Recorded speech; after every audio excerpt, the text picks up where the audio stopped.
Okay, so my satellite is called ISIS, not the Islamic one, the International Satellite for Ionosphere Study. So, see, there we go. Okay, the ISIS satellite thing was actually two satellites. It was more of like a collection of satellites all under the ISIS name, and they were jointly launched by the USA and Canada on January 30th, 1969. And eventually they needed to stop using them because it just got old, outdated. They launched new satellites. So they actually let Japan use them until 1990. So Canada was the one who made the actual satellite, and they would do all the data, all the experiments, all that stuff. The USA was the one who launched it, so they had the place they would launch it, they had the shuttle that would take it into space, and they did a lot of that type of stuff. Right. So the ISIS satellite was mostly focused on Earth's ionosphere.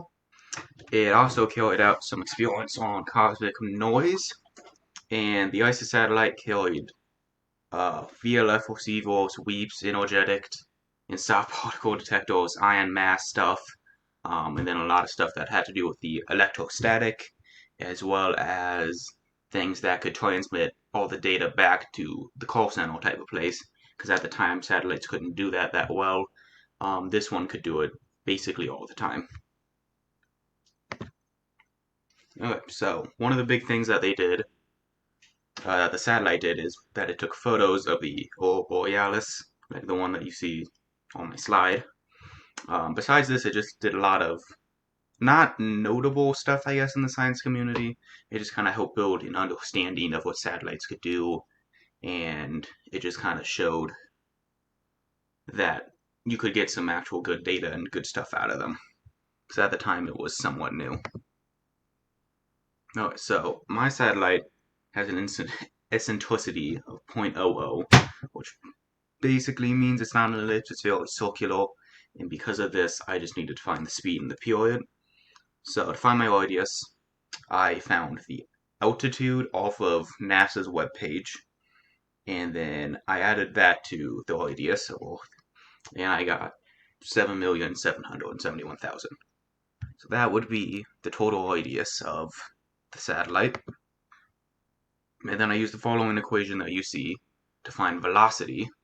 So I plugged in my 1400 kilometers into the equation to get my flight velocity of 7.158 kilometers a second. And then I used the second velocity to find my period. So I took my 1400 kilometers again, which I just had, plugged it into the h into the equation, and then I plugged my 7.158, which is what I got in this equation, and I plugged that into v, and I got 6,827 seconds, which, if you simplify that all down, you get about 1 hour 53 minutes. And when I looked on NASA's webpage to find the actual period, I was off by about 0.6 minutes. So, pretty close, which makes sense because I used a lot of NASA's data to find this. So I made my model in Tinkercad. Hadn't used this CAD stuff in a while, but I did my best.